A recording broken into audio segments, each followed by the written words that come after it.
All right. So good afternoon, everybody. So I want to thank everybody for joining today. We, I think, have a really interesting discussion ahead of us, and we have an incredible gift to have Dr. Larry Summers here with us this afternoon. It is wonderful. Dr. Summers took time out of a cross-country road trip that he and his wife were making across the United States, and diverted for a day and a half to come spend some time with us. So it is a real privilege and honor to have Dr. Summers here with us today. So I want to thank everybody for joining. I want to thank Denise for doing our interpretation, of course. And I want to get right into the conversation. I'm going to just ask Dr. Summers a few questions, and then we'll open up to the floor. We're going to be talking about universities in America, and this is something that Dr. Summers is incredibly well placed to discuss. So many of you know his background. I mean, it essentially is one of those people who truly needs no introduction, but 71st Treasury Secretary of the United States, Director of the National Economic Council under President Obama, was the Chief Economist at the World Bank, Vice President for Development Economics at the, I think, ripe old age of, 35 or so, I think. And but just has had an incredible career as a scholar, as a leader, as a practitioner. Been at the heart of nearly every global financial crisis, and either analyzing it or addressing it for really the past 40 years, and just a real privilege to have Dr. Summers here. Just by way of background, for those of you who don't know, he did receive his Bachelor of Science degree from Massachusetts Institute of Technology in 1975, got his PhD from Harvard in 1982, and became a full professor at the age of 28. So those of you that are looking for a fast track, that would define it. And is the first social scientist, I thought this was interesting, I didn't know this, the first social scientist ever to receive the Waterman Award from the National Science Foundation, as well as the John Bates Clark Medal, which is given every 2 years to the outstanding American economist under the age of 40. And as many of you will know, Dr. Summers is still on faculty with Harvard, and where he was the president there. And so we're gonna spend a lot of our time here on higher education, the role of universities in the country today. So I'll just start right there. But we'll, for those of you, we will have a discussion later tonight with Larry and with Max Baucus, our senator from the great state of Montana for nearly 4 decades, where we're going to talk about a little bit more global issues, policy issues. But for this afternoon, we do want to focus in on universities in America's future. And so, starting right into that, Larry, the people in this room care deeply about higher ed. Some of us are educators. We're all students. The future of higher ed is something we are discussing quite frequently, and how we can shape it to benefit the not only our students but the state and this country. How should institutions like the University of Montana be thinking about the future of higher ed? How we might need to adjust, how we might need to change, what we should make sure we don't change. How should we be thinking about the future? Seth, let me first just say how grateful I am for your hospitality and that of the University of Montana community. This is a beautiful state. I've never had a chance to be in Missoula before, and I'm sure this will not be my last visit, and I'm really glad for the chance to be here and to have this conversation. And I have to say, from the conversations we've had, that I think the University of Montana is very fortunate to have a leader with your determination and your drive and your commitment to excellence combined with a deep commitment to each individual student. I think the University of Montana is very lucky to have you as its president. You asked about the future of higher education and what's important for an institution like the University of Montana. I've been in Missoula now for a grand total of about 3.5 hours, so I can't presume to prescribe in any detail a specific program for you, but I can offer a few observations that might be helpful. The Duke of Wellington famously said that the Battle of Waterloo, where he defeated Napoleon, had been won on the playing fields of Eton, Britain's most famous prep school. I would submit that the battle for America's future will be won or lost in our universities. Will we remain the world's preeminent economy with the world's technological leadership? That will depend on research that's done in our universities. That will depend upon the students we train in our universities. Will America continue with the power of its ideas and its ideals to be an example to the rest of the world? That will depend on ideas around growing concepts of human equality and freedom, around philosophies that balance transparency, which is a good thing, with privacy, which is a good thing. It will depend on ideas that come out of universities. Will America be led as successfully in the future as it has been led in the past?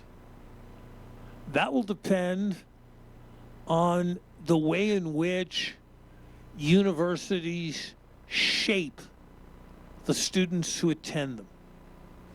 If you think about it, most of what you learn before you're 15, you can easily change your mind about.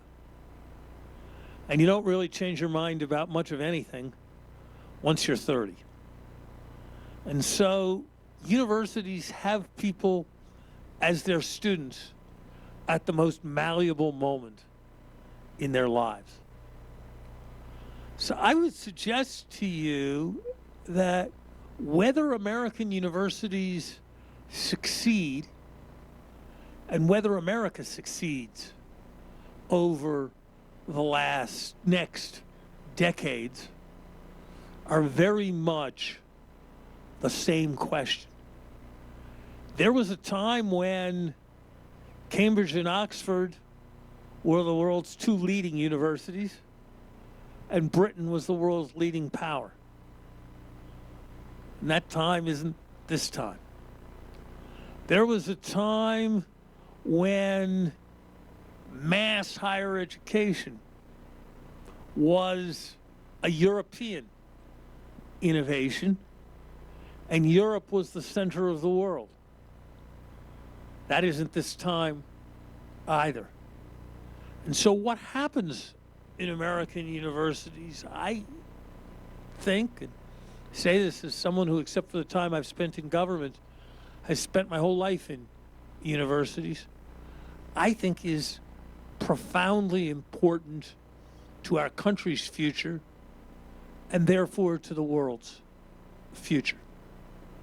I think the challenge for universities is to remain committed to traditional values and traditional objectives, but not to stay constrained by traditional structures and traditional means. Let me say what I mean by that.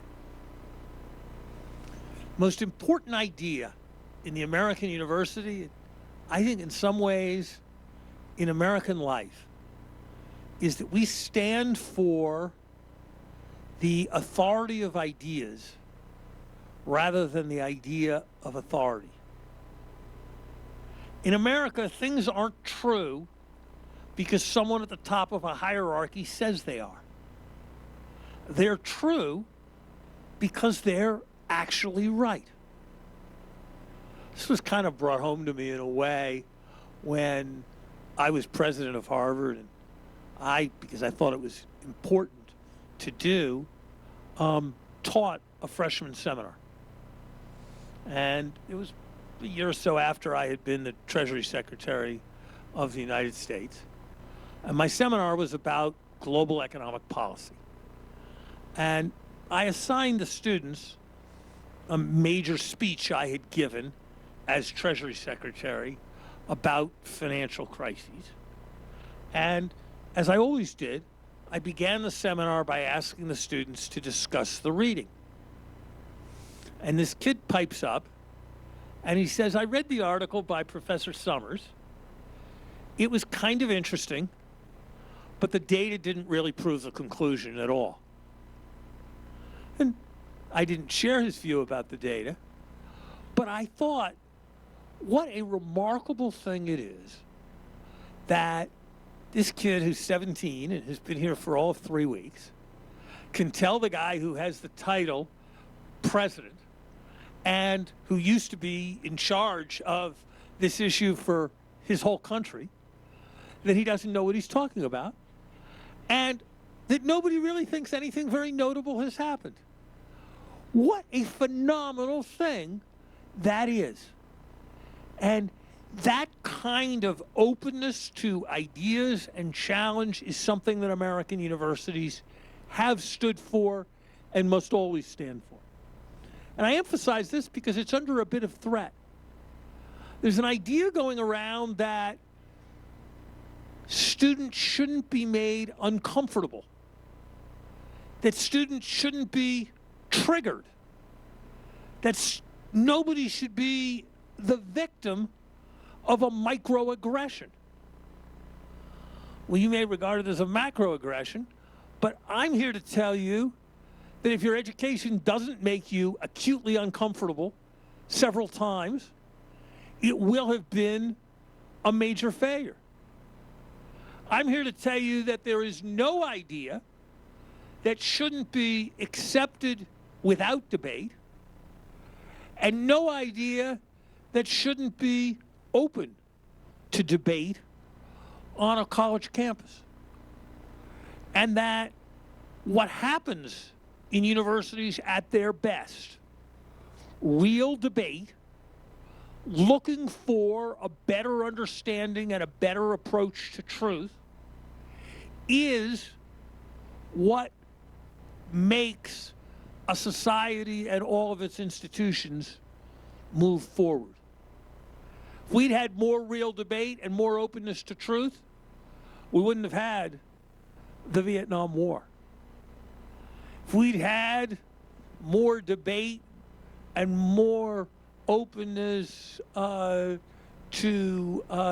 truth, we'd have become a more just society without bigotry sooner than we did. And so those are values that universities have to uphold, not the same way they always did. In fact, the education in universities increasingly needs to move beyond the large podium, small chair method of instruction, where a professor lectures and students write it all down. Needs to take advantage of what technology can do to become much more interactive and much more inclusive. Universities need to stand for opportunity. spent some time learning about the University of Montana, and I learned about something I envied coming from Harvard. I learned that 1 in 3 of your students is a first-generation college student. That is really important. It is never going to happen that everyone's going to live the same way. It is never going to happen that everyone's going to live in the same size house. It's never going to happen that everybody's going to get paid the same salary. But it can happen that everybody has a chance to succeed. 100 years ago, that was about the universalization of high school. Today, it's about access not just to starting higher education, but to finishing higher education with all the benefits that it can bring. We're going to need to think much harder than we have in the past about ways that people can be in school and working at the same time, that people can move back and forth between school and between work. But the objective that higher education is an engine of opportunity has to be something that is enduring and is a central commitment. There's a third thing that I think is very important. Higher education has to be an engine of economic progress, but it has to be more than that as well. In a world that's more and more competitive and more challenging, higher education, universities have to teach students things that will help them through their lives, including helping them in their jobs. But you know, that is so often not specific skills. People estimate that half the jobs that people are doing right now won't exist 30 years from now. If you teach a person a specific set of skills around repairing something or carrying out some task, who knows for sure how long that will last. But if you teach them to think clearly, to write and speak clearly, to be able to master and integrate a body of knowledge, to frame a thought cogently, then you're teaching them the skill of a lifetime. So we need, in this century, to reinvigorate the liberal arts.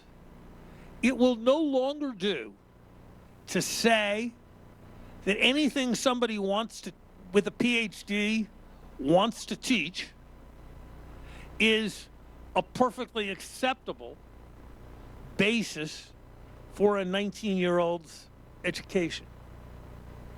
But equally, it would be terribly, terribly wrong to try to convert education into being vocationally oriented in the short run. We need to find the right balance, and that's going to require that universities change, and that's going to require that they evolve. You know, I think about my own university, Harvard. Harvard did not create or eliminate any departments, not one, between 1969 and 2003. How can that possibly be right? How can it be? No other institution in society has nearly that degree of stasis in its structure. I dare say, Seth, that GE, where you used to work, reorganized itself 11 times between 1969 and 2003. Maybe a little too much on that front. What's that? Maybe a little too much. Maybe a little too, yeah. I dare say that the U.S. Army changed in important ways its structure and established new forces to handle new kinds of weapons. Universities need to be open, participatory organizations, but being open and participatory cannot be an excuse for being complacent and being static. If you're not doing something in every part of the university that is importantly different than what you were doing 10 years ago, something is wrong. And I would submit that if universities put themselves to that test in each area, what have we decided to not do that we were doing 10 years ago and to start doing that we weren't doing 10 years ago? I think they would evolve more rapidly and do a better job of meeting the challenge of the times. So a capacity to change while sticking with enduring values, a continuing commitment to an education that is economically relevant, but is much, much more. A maximizing the ability to serve as an engine of opportunity and the modeling of a human institution governed by the authority of ideas. These seem to me to be the ways in which universities can make as large or an even larger contribution in the future than they have in the past. Thank you. I mean, you hit on a lot of topics there. A lot of things I actually wanted to probe a little bit more deeply in the conversation. One of the things you talked quite a bit about some of the critical competencies for college graduates to acquire. You know, to think clearly, to frame a thought cogently. You know, we're in a time here at the university when we've over the past year we've taken a look at our general education curriculum. We had a university planning committee articulate a vision for a UM core. And we have people that are thinking through that. I'd be interested in your insight for us as we look at what a UM education is, what every student that comes through here ought to be exposed to, and how do we think about framing that for the young 17, 18-year-old that comes through here, the 45-year-old that comes through here, regardless of discipline. You know, how do we think about those competencies and the most effective way to build them? I'll tell you one thing where I think universities need to be very different in the next half century than they were in the first. As you were kind enough to point out when you introduced me, I've done a variety of different things in my life, in research, in teaching, in government, to some extent in the private sector. The last thing I did where failure or success was totally individual was the last exam I took in graduate school. Everything else I've done has depended on my ability to work with others. And yet, collaboration in academic life is often called cheating. And that's not to say that unethical behavior should be encouraged, but it is to say that we need to reconceptualize the ways in which people learn, study, and are evaluated to emphasize what is in some ways the most important skill. effectively working with others, which is the key to a happy family life, key to a happy professional life. So I would put working with others as a first thing as I talk about this. Second, I think people need a basic capacity to think analytically, statistically, quantitatively. Look, it might have been a sensible view 3-4 decades ago that quantitative things could be left to quantitative people. Now, if you want to be an effective Major League Baseball scout, you have to know all about a variety of arcane statistics surrounding anybody you think about drafting. If you want to decide how to introduce a new kind of Fritos, you do a variety of kinds of statistical experiments to decide what the best kind of Fritos is. If you want to diagnose a patient, you don't just go, well, it feels like it's this based on the last 3 patients I saw. You consult databases that can tell you from a global experience about patients who are presenting in exactly the same way that this patient is producing. The world is getting smarter because there is this unbelievable abundance of information and data that's there to analyze. And being able to understand what that's all about and reckon with it, it seems to me is a first element I'd emphasize. A second element is the world is a much more open and much more diverse place than it has ever been.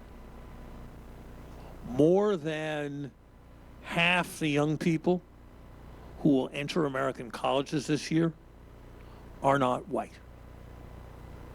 The degree of interconnection between the United States and the rest of the world is vastly greater than it has ever been before. The idea that there is one culture, one set of norms, one way of viewing the world is not a plausible one for the lives that the undergraduates in this room are going to lead. And they need to be taught the existence of a multiplicity of perspectives. And I'd even dare to suggest, and I may be going beyond my knowledge here in saying this, but I suspect at a university like this, where so many people have had the great privilege of a rural upbringing, but also haven't had quite the abundance of different experience that comes being buffeted about if you live in a major city. I think that emphasis on broadened cultural understanding becomes that much more important. And I guess the third thing I would say is we had a professor at Harvard, Helen Vendler, who was probably the most distinguished poetry scholar in the United States of the last 30 or 40 years. And she said something that stuck with me. She said civilizations are remembered much more for the objects of beauty they create than for the politicians and generals who lead them. And so I hope an appreciation and understanding of the arts, of beauty, of what are in many ways the most sublime achievements of man. I guess is the third element that I would think about as I thought about general education. Obviously, one could talk about the importance of history and talk about a variety of other things, but those would be the three that would kind of leap out for me. Yeah, that's incredibly helpful for us. And, one of the things that I think is we're going through a time in this country of tremendous polarization, a time of so-called fake news, attacks on science, on the idea that there are multiple versions of alternative facts, and people increasingly living in isolated echo chambers.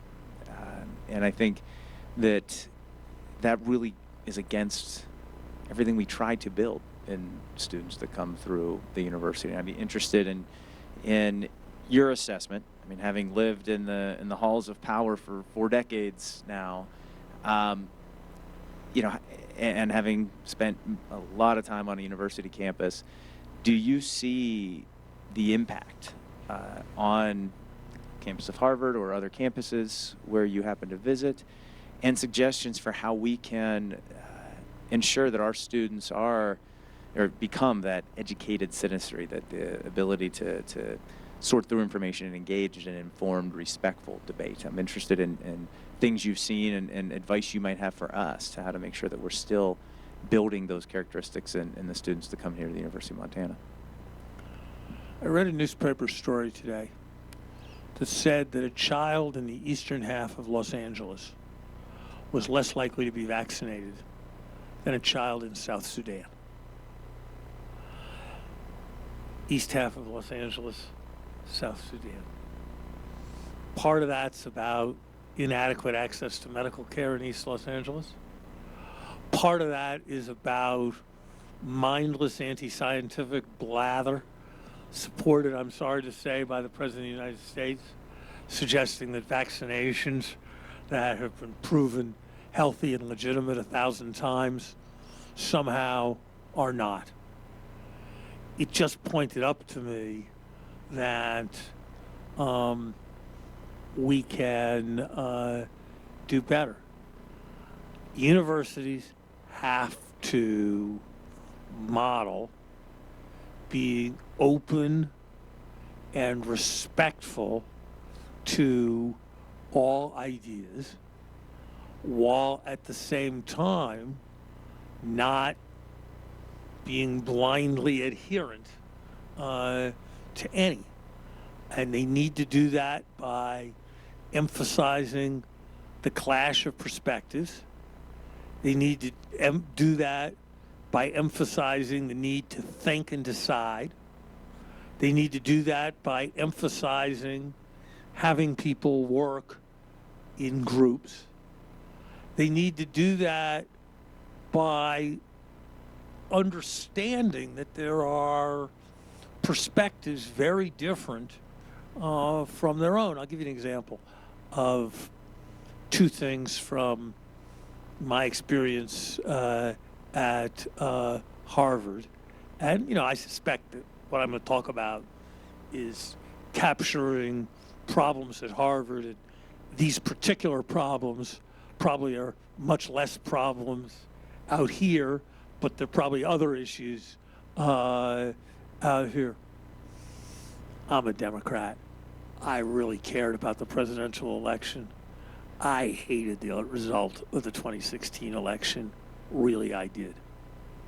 But when I learned that, this was long after I was president, that large numbers of professors at Harvard were canceling midterm exams on the day after the election because we'd had some kind of national tragedy, and we had to kind of commemorate the tragedy and give everybody an opportunity to grieve.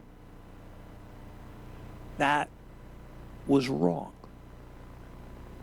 When I learned as president of Harvard that a student who participated in the ROTC couldn't list their service in the yearbook because the military at that time was a discriminatory organization against gays. I loathed the gays in the military policy. But how could we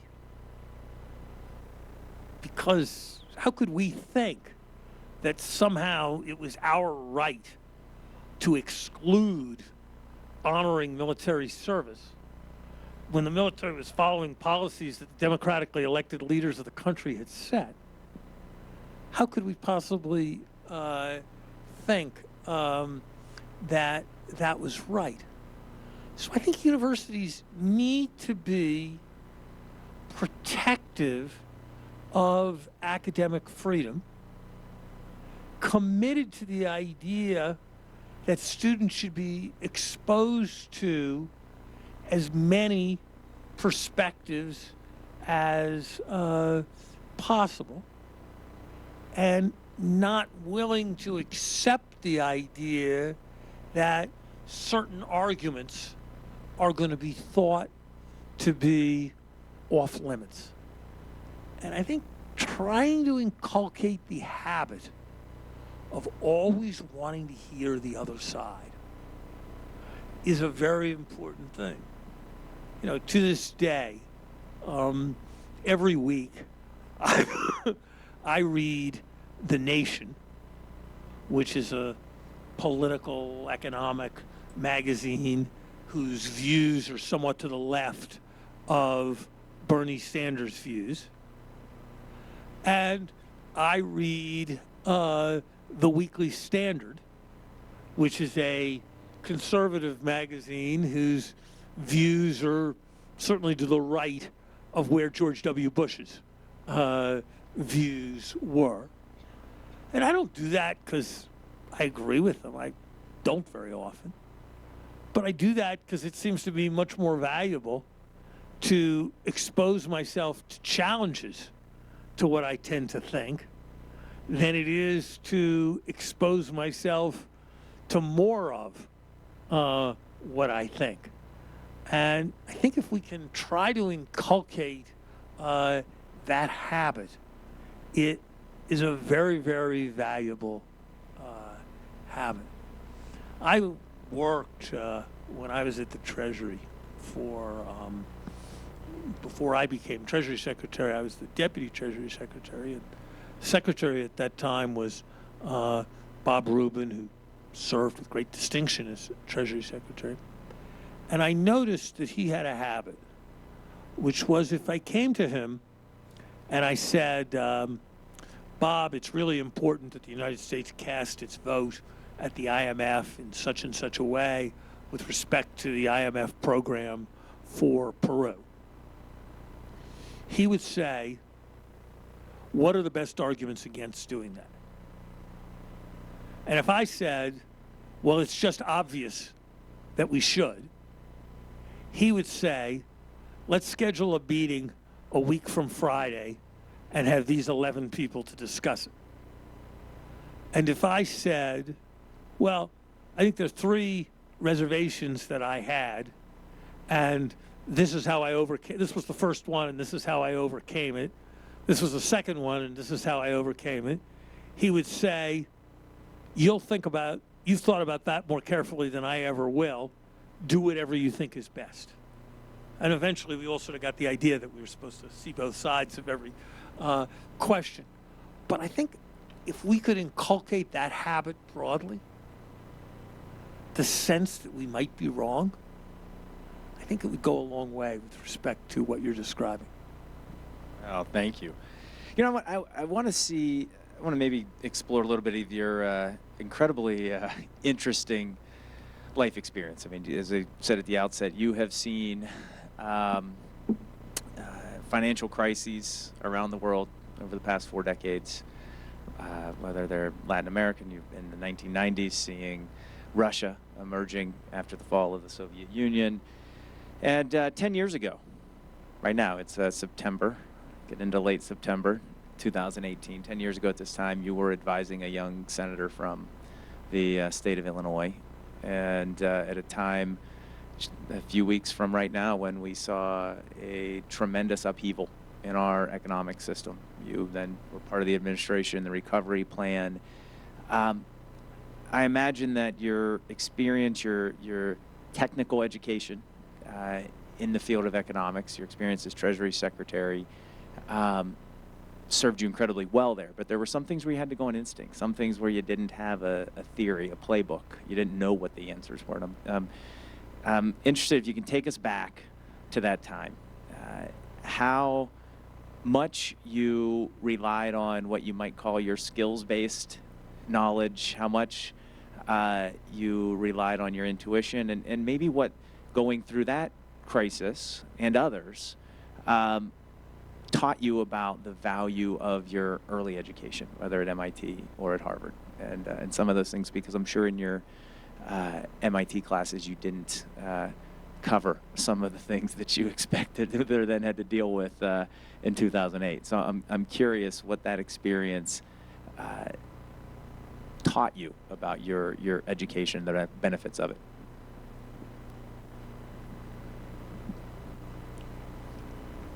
I've never been asked quite that question before, quite that way, and I think it's a very good one.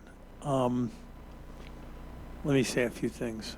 One, it's good to be smart and better to be lucky.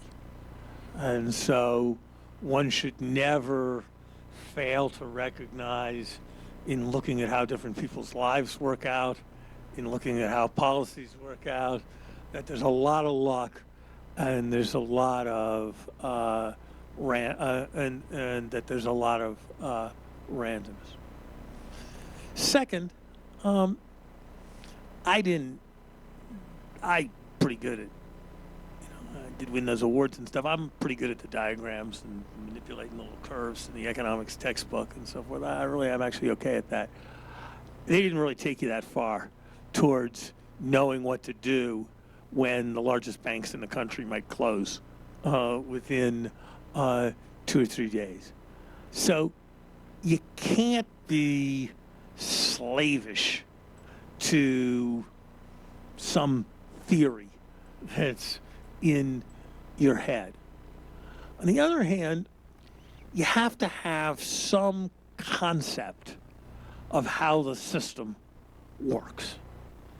I had a concept. I had a very broad-gauged concept, which if you give me 3 minutes, I can kind of explain, which was that there are two kinds of systems in the world. There's systems with what engineers call negative feedback. A thermostat's an example. When it gets too hot, the air conditioning goes on. When it gets too cold, the heat goes on, and it pushes things back to the middle.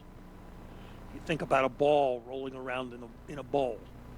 It's a negative feedback system. You push it one way, it comes back. You push it the other way, it comes back. Usually markets are like that. There's too much wheat, the price of wheat goes down, people make more bread, people plant less wheat, the whole thing stabilizes.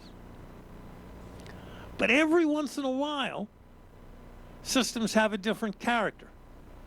If we take my microphone and put it right next to your microphone, if you saw us doing that, you'd all put your hands to your ears, because you'd think there was going to be positive feedback, a little noise here, amplified there, amplified here, amplified there, and pretty soon we're all going deaf. Think about an avalanche. The faster and the harder it goes, the faster and the harder it goes. And so it's inherently unstable. And what I realized was that a bank run was like that. People thought everyone else was going to take their money out of the bank, so they thought they'd better be first in line, so they tried to take their money out of the bank, and that the whole thing would get out of control. That as the banks got weaker, they'd lend less money, and then the economy would get weaker, and then the banks would get weaker. And so I had a conceptual idea, which was there was this positive feedback that was causing the economy to implode. And then, with that conceptual idea, I said, what are all the ways you can interrupt that positive feedback? And that's what led to suggesting that the government spend much more money, that the government be prepared to lend money to people so that they could buy up mortgage securities and all the technical details. But if you don't have a theory and you're just kind of feeling it, you're not likely to understand. So you need some broad theory, and then you need to constantly be looking at facts and evidence from as many places as you possibly can, so that you're adjusting your view, not married to your view. There's a guy at the University of Pennsylvania named Philip Tetlock, who wrote a very important book about experts and prediction. And he basically looked at all kinds of experts predicting all kinds of things. You know, would New Coke work? Who would win? Who would get the Democratic nomination in 2000? Which countries would have coups? You know, who would be Miss America? I mean, all kinds of predictions. And he looked at people who had good track records as predictors and people who had bad track records as predictors, and he looked for the difference. And the difference was that the people who were good predictors were foxes, and the people who were bad predictors were hedgehogs. That the people who had like one theory and one idea and they stuck with it and they applied it turned out to have lousy track records. And the people who were kind of always looking for a lot of different kinds of evidence and a lot of different kinds of indicators turned out to have much more sense. So I think openness to a lot of different kinds of evidence. And then I'd give one last piece of advice, or one last thing that I tried to do then, and I think it helped, and that I think is an important principle in life, which is make reversible errors. People, you're all going to, anything, you don't go through life without making thousands and thousands of mistakes. And so the question is, do you make reversible mistakes? So, you know, if you're a surgeon, you're going to be super sure and do one more test before you decide to do an amputation. Because if you delay a day, it's probably, in most situations, not all, but in most situations, it's not the end of the world. And if you amputate when you didn't have to, that's terrible. I've learned to be more discreet because I've realized that if I tell somebody something, I can't untell them. But if I wish I'd told somebody something, I can tell them 2 days from now. And there are economic analogs to that. If you commit money, sometimes you can't uncommit it. But if you lean forward, then you're preserving flexibility. So I think making judgments aware that a whole variety of things can happen. And so trying to make one's errors reversible would be the next thing that kind of I learned and helped me. And I guess the last thing I would say, maybe these are two separate things, but I'll conflate them, is it's a central life skill to be able to distinguish the way the world is from the way you would like the world to be. And so many people have a tendency to push those two things together. And if you can try to be as objective as possible, it helps you make better decisions And it also helps you preserve your credibility. We never said, everyone always said, you need to give confidence. We need to say, it's going to get better. For sure it's going to get better. It's going to be better 3 months from now. President Obama never said anything like that because he knew that 3 months from now would come. And it might be better and it might not be. And we only had one president, and his credibility was an absolutely precious asset. And he had to preserve it. So he would say, we are pursuing the most energetic program possible directed at making the American economy better. Well, that was true. Nobody could argue that that wasn't true. And so resisting the temptation to happy talk your way through things is, I think, very important. Seeing the world as it is, I think, very important to being able to give the right advice. I mean, some of the president's political advisors occasionally nicknamed me Dr. Kevorkian because I didn't tend to be a source of happy news. But I kind of thought I was kind of proud of that because I thought I was saying it as it was, and the president would be able to make better decisions if he knew how it was rather than how he'd like it to be. I think it's great insight for all of us. Going through that, I guess as Dr. Kevorkian giving continual tough news, and that whole team. I mean, there must have been days or nights when you went to bed thinking, I'm not sure we're going to turn this around. I'm not sure we're going to be able to do this. But you had to get up the next morning, work another 19, 20-hour day. Where did you turn for strength? How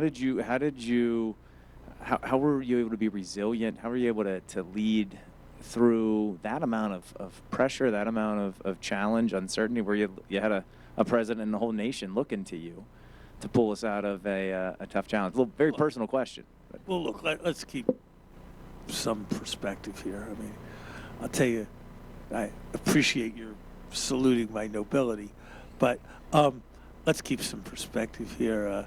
What the story that came to mind was a story about the chief executive of Goldman Sachs, Lloyd Blankfein, and one of his colleagues. And they were in a car going to the New York Fed at a very dark moment in the crisis. And his colleague said, I don't think I can take this anymore. This is just beyond belief. This is just unbelievably excruciating. Probably used different words than that. And Lloyd said to him, we're in a black limousine going to the New York Fed, not a Higgins boat landing at Normandy. So let's keep some perspective, and as you of all people with your background know, let's keep some perspective on what economic advisors do and do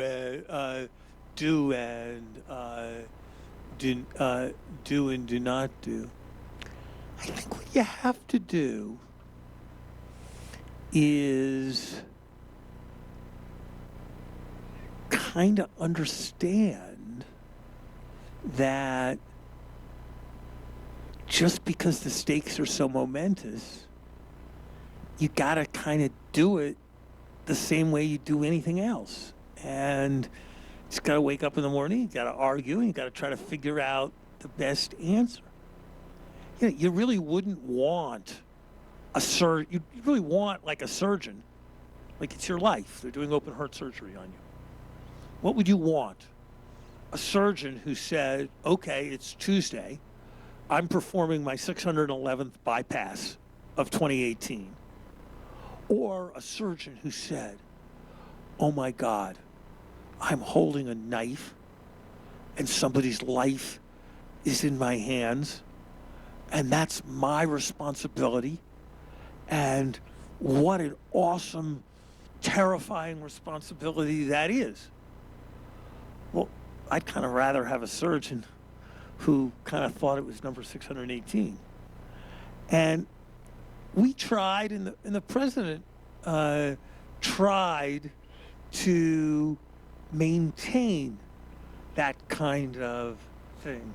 We worked very hard. We took what we were doing extremely seriously. But it's not that no one ever cracked a joke. It's not that no one ever took took a break. It's just you have to go on. You know, your story, your question brings to mind a personal experience I had in an earlier moment. It's most of the people in this room won't remember it, and it was not of the scale of the 2008 financial crisis. But in 2005, Mexico almost went bankrupt, and the United States committed $50 billion, up to $50 billion to Mexico, which was the largest U.S. foreign financial commitment since the Marshall Plan. And I, as Deputy Treasury Secretary, had kind of been the author of this plan, and had kind of driven it, and had kind of brought everybody along. And persuading. I wasn't the ultimate decision maker, but I was a driving force behind this. And things went on, and negotiations, everything. And we made the big announcement of the $50 billion program and the signing ceremony and all this stuff. And the Mexican peso fell by 12% that day.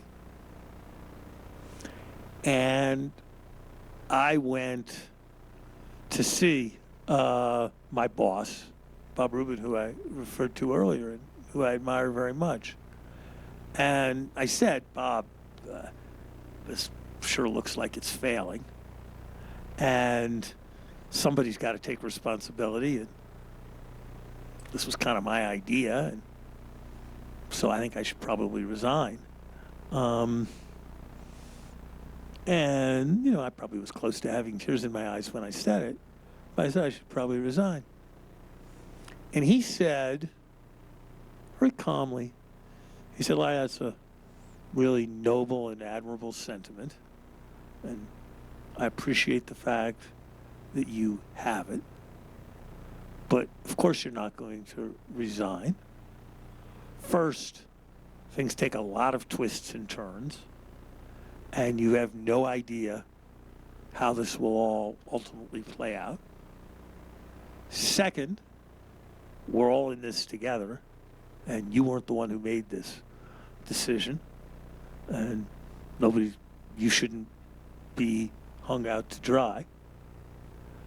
And third, there are going to be a lot more decisions to make, and the best thing you can do for yourself and for the team is to go home right now, sleep for at least 10 hours, don't come in till 10 o'clock tomorrow morning, and rest and get calm and help us make all the decisions we're going to have to make going forward.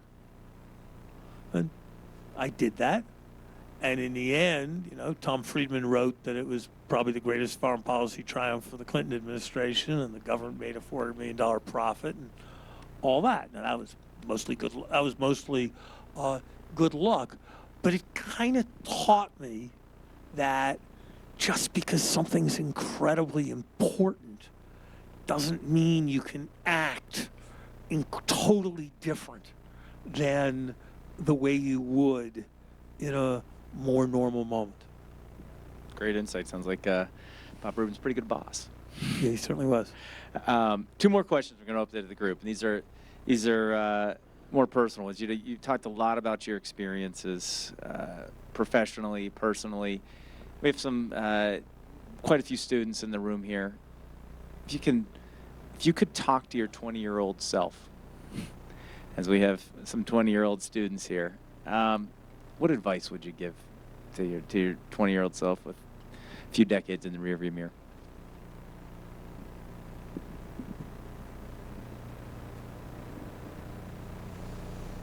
Look, the first is be lucky. And I've just been extraordinarily lucky to have had all the to have had all the opportunities that I've had. I think the second, which I think I've probably, if I had my life to live over again, I would have made some different choices, is choose your battles. Not everything can be the Alamo. Focus on the things that are most important. And don't generate turbulence over things that are of secondary importance. And I think the third thing I'd say is whenever you have a strong reaction to something, ask yourself whether you'll care about this 2 days from now, 2 weeks from now, 2 months from now, 2 years from now, 2 decades from now. And let the answer to that question influence the strength of your reaction and the way in which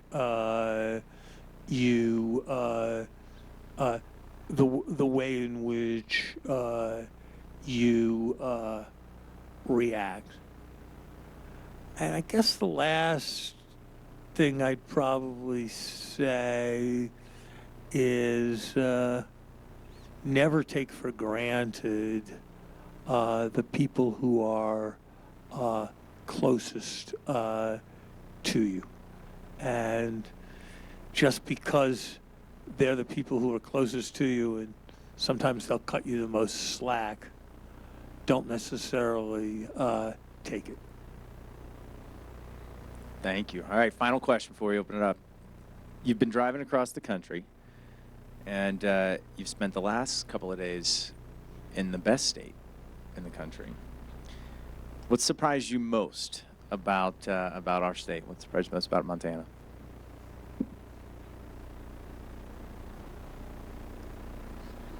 What was that?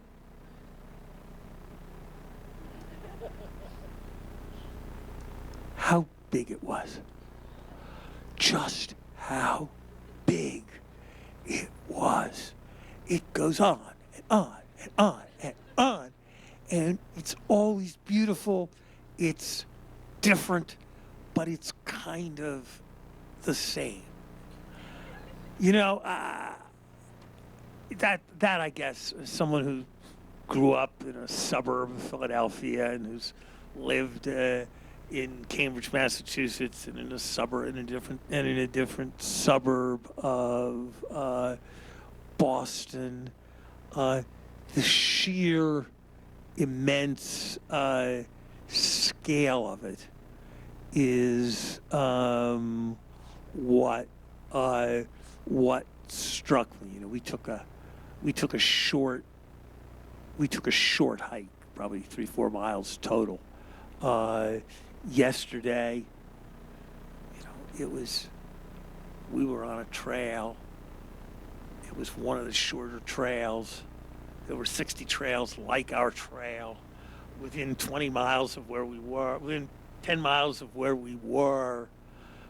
After we'd been on the trail for 15 minutes, it, you know, felt like we were in the middle of nowhere. If you told me there was no human being within 30 miles, I would have believed you. So I think it was that sheer immensity that was probably an immense beauty that probably was my strongest impression so far. Well, you can. We have a conversation with Max Baucus later tonight, and as you probably know, Max walked across this state a couple of times as he was running for office. So maybe some more respect for the magnitude of the I think endeavor. Max used to run 100-mile marathons, or Max ran some kind of marathon that was like more marathon than a marathon. So he had a kind of endurance and ability to relate to immensity. He did. So, and I want to open it up to the community. We have about 20 minutes left, a little over 20 minutes. At comments, questions from the audience. Yeah, Steve. Yeah. Dr. Summers, thanks for coming. So you mentioned before those attributes that you would like students to have to go out and make this society prosper. What are 3 books that you would recommend everyone read to kind of get towards that?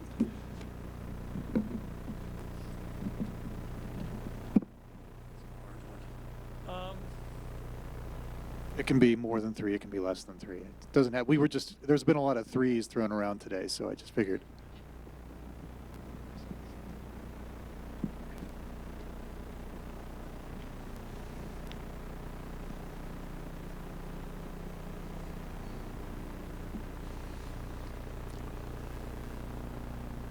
Oh,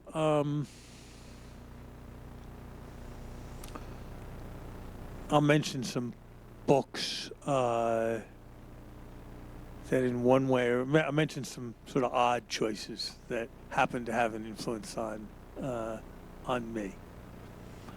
When I was 14 or 15 and a nerdy teenager, I read a book called Decision Analysis by Howard Rafa that explained how you could think about uncertainty, and you could think about probability, and you could calibrate, and you could really approach these things with the rigor of science, even though it wasn't about molecules or anything. It was about how to live your life or make a public policy. It's what got me started on the whole path I've been on in life as a kind of policy-oriented social scientist. A second book that had a huge influence on me when I read it was Keynes' Economic Consequences of the Peace, because it showed that like the deals you made like affected whether there were the deals and the negotiations and the economic policies affected whether there was going to be war or peace. And he basically wrote in that book that what they did after World War I would cause there to be World War II. And he turned out to be right. And he turned out to be right because of the power of his analysis. So I learned things that affected how I thought about the ends of wars and how I thought about making peace, but also how I thought about analyzing things in hugely in ways that were hugely powerful. I guess the third book I would mention is Steve Pinker's book, recent book, Enlightenment Now, that basically makes what I think is completely unappreciated point. If you look at planet Earth, for 50 years now, life expectancy has gone up by about 3 months every year. Number of people who know how to read has gone up by a huge factor. It's terrible what's happening in Syria. It is terrible. It is terrible. The number of people who die violent deaths on this planet is about 1/5 of what it was in the 1970s, let alone what it was during the Second World War. And that was because of the power of reason being applied to more and more things by more and more people.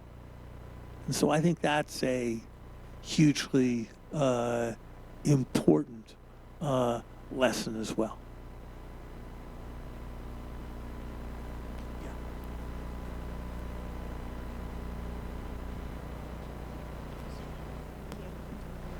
Dr. Summers, thank you for being here and thanks for taking time to answer some audience questions. So you spoke earlier about accessibility to higher education, especially to first-generation students, which we have plenty of here. And while we're blessed to have relatively low tuition here in Montana, money is still a pretty major barrier to entry for a lot of students that would love to be here. And with several states seeing a downward trend of financial support from their state governments to state institutions, what advice do you have for us to communicate better to rural Montana voters and opposing state legislators, just to really help communicate how important it is to financially support the university system and these students' education as an investment, as a public good that is worth their time and money?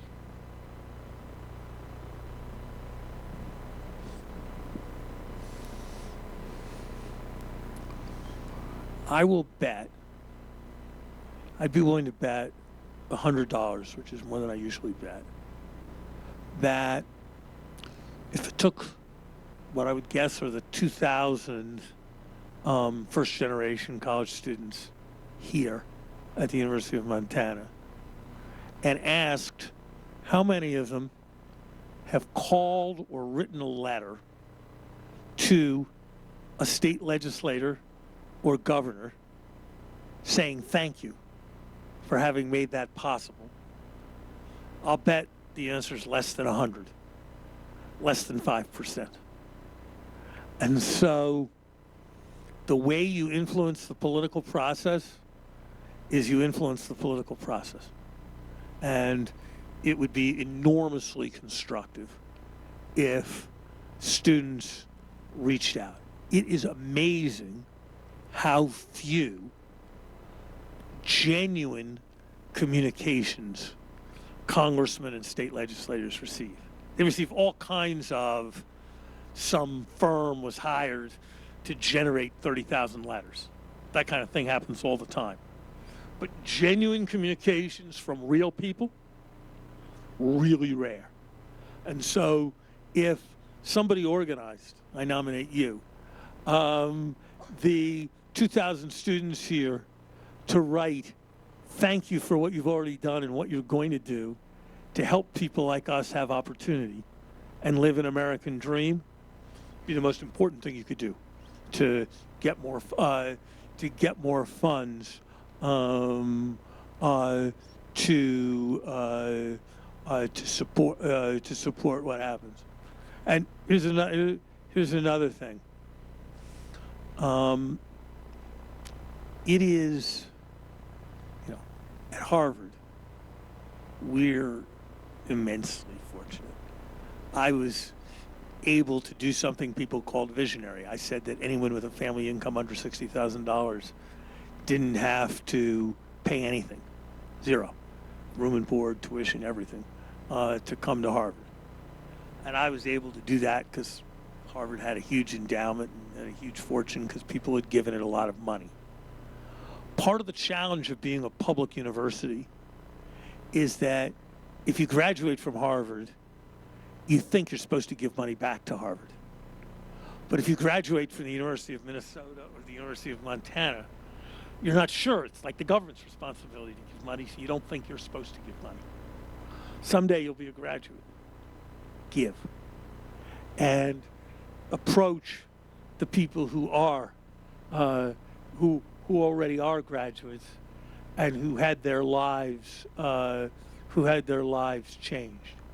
There's a case to be made that over the very long term, more financial aid can come close to paying for itself because people feel they've been done a big favor. And most of them won't be, but some of them will be spectacularly successful. And they'll be in a position to give back. So those would be the two things that I'd emphasize.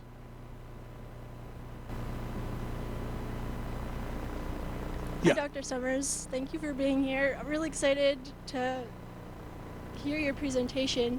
I've been a big fan since I was a teenager. I'm 30 now. I have over $40,000 in student loan debt, and one of the big concerns of our generation is the student loan debt is now exceeded credit card debt. What do you think about the dangers or the potential problems on the horizon with this growing issue? And again, thank you for being here. Such a big fan of you and Ben Bernanke, and thank you for your service during the 2008 crisis, banking crisis. It's 10 years. It was an enormous privilege. No one should ever. It was an enormous privilege to have the opportunity I had. I never feel it's appropriate for anybody to thank me for the fact that I had the opportunity to do what I'd always dreamed of doing and to serve in the way I'd always dreamt of serving. Look, I don't have a good answer for you. I think we are having problems with student debt. I actually have a somewhat different perspective, I think, than the one that is fashionable. I think there is a huge problem with people who are being induced to borrow money to invest in an education that doesn't pay off. Doesn't pay off either because they can't complete it, or doesn't pay off because somebody's offering them some kind of educational program that's actually not going to help them get a job. And I think that's a huge problem. I think if you ask about borrowing money to get a quality college education, yeah, it's expensive, and yeah, I wish it didn't have to happen. On the other hand, college graduates make almost twice as much money as those who don't go to college. And actually, the investment you get by going to college enables you to pay back that student loan. Now, you can say that, well, yeah, but why should I have to bear that burden? Somebody else should.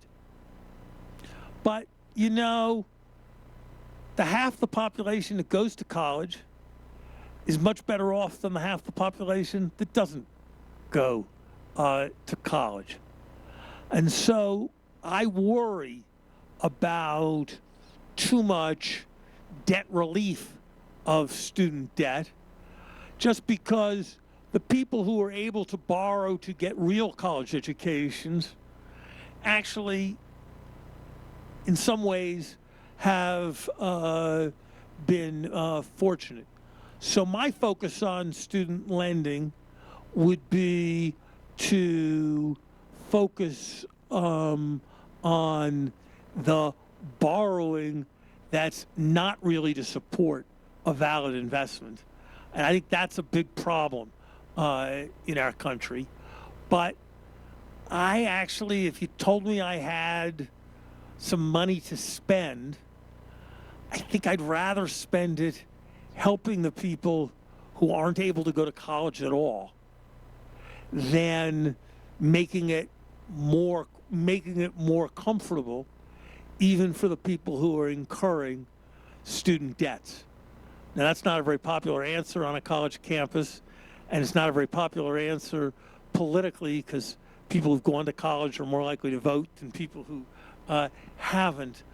But I kind of think it's the morally right answer, and I actually suspect that over time we're probably going to move to a world where people are going to pay for a little more of their own college education rather than putting that burden on their parents. And not in every case, but I think in many cases that's probably all right. But what we've got to make sure is that people complete that college education. And so if I look at an environment like this one, I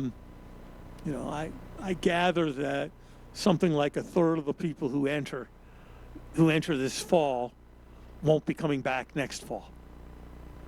And that is the problem that I would be focused on most heavily. So on a similar note, people can pay a lot of money to learn a few things in college. And I'm wondering, with like the internet, are there any things that you think our generation is overlooking that they can learn for free that would be like well worth their time?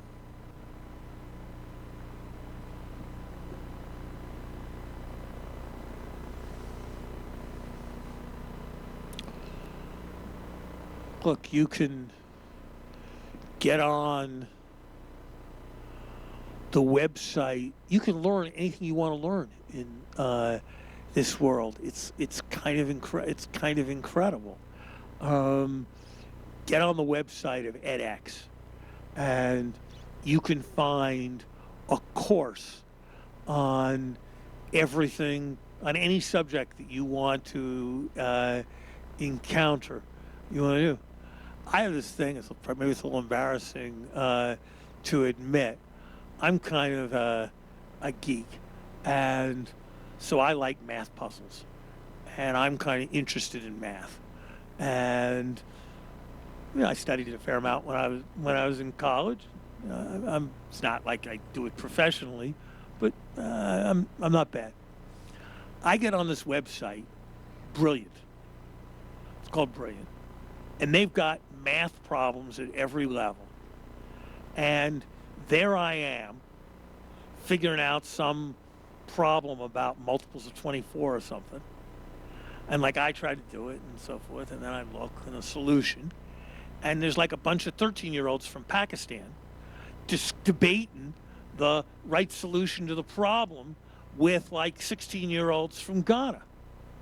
And I'm like part of it, and I chip in my little bit and all that. And it's like the most fantastic thing in the world.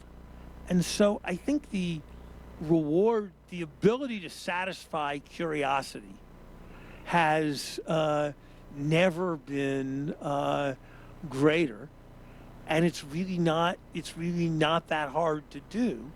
So figure out what it is that you are interested in, and you can study it. I kind of like the edX platform and the Brilliant platform, but there are a zillion of them.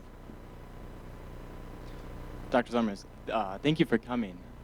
But my question is, for those of us who are planning on trying to figure out what to do after we graduate, what are some guiding philosophies, some principles that you'd recommend in order for us to leverage our degrees to pay back our student loans quicker, or give back to the university, or put ourselves in a position to be able to be comfortable enough to do that?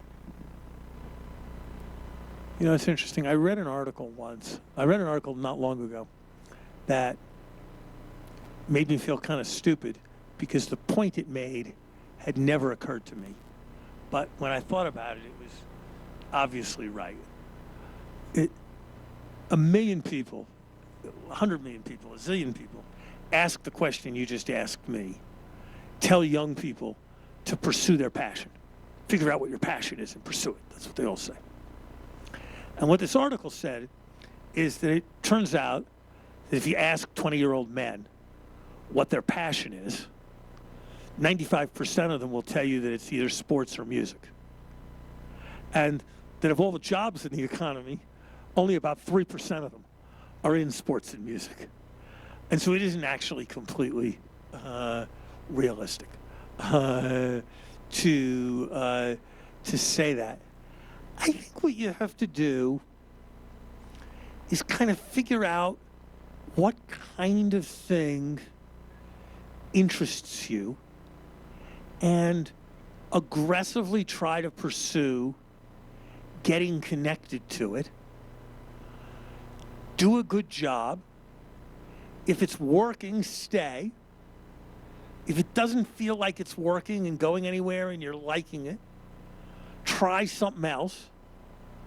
And eventually you'll land with something that's good. I guess the lesson, as I've watched a lot of people's careers, I get a lot of students who come and studied one way or another at Harvard, and they sort of ask me, what should I do? And I usually tell them I say, who do you work for in a summer job who you like best? Sometimes there's nobody who made any impression on them, and then that doesn't work. But often there's somebody they really liked. I said, well, why don't you go work with him? Why don't you go work with her? And I don't think there's one right answer. For me, it was being a professor of economics. For Seth, it was doing the things that followed from West Point and ending up at the University of Montana. For somebody else, it's going to be doing something else. But I think it's more about positioning yourself to be lit on fire. And that means setting yourself up to have as wide a range of experiences as possible. And if what you do is do the summer job after your junior year that you did after your sophomore year, because it's familiar, if what you do is sit with the same 7 people in the dining hall each day because it's comfortable, if what you do is not go to any professor's office hours because it feels a little weird and you don't really need to, and then you're not going to really open yourself up to getting caught up in something that really excites you. And so I guess my advice would be, don't try to figure out the plan. Try to just figure out to bounce off a lot of things that could be exciting and see what ends up exciting you. I think that's a great way to end. I'm sorry, we are at time. Dr. Summers has to go. He's got a session with some faculty members, but I think it's a great point to end on. I mean, your concept of finding ways to light yourself on fire. We had David Brooks in this room, I think, precisely 2 weeks ago at this time, and talked about the whole point of college is finding new things to fall in love with. And I think it's a great way to end. And thank you for sharing your wisdom, your thoughts. I know it's been illuminating for me, and we can't thank you enough for joining us here. So please join me in giving Dr. Summers a round of applause.